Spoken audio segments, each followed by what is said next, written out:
ప్రశ్నించవచ్చు.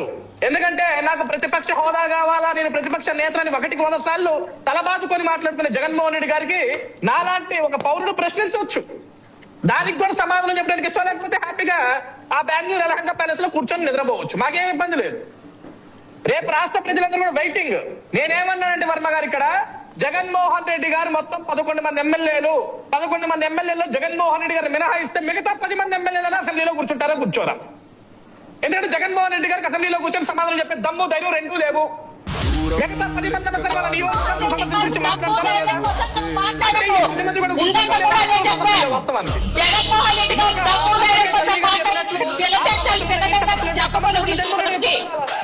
ఆయన తప్పదైన కోసం నీకే తెలుసు.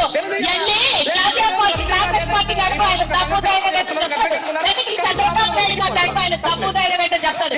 ఈ కొద్ది జుల్లైతే నీతులు మాట్లాడతాం. ఇంకా కూడా చెప్పారు, నోసారి మాట్లాడొద్దు అని చెప్పారు. తప్పు ధైర్యం ఉప్పులు వెళ్తుల చెప్పారు. ఇది 1,01,సారి చెప్తున్నా.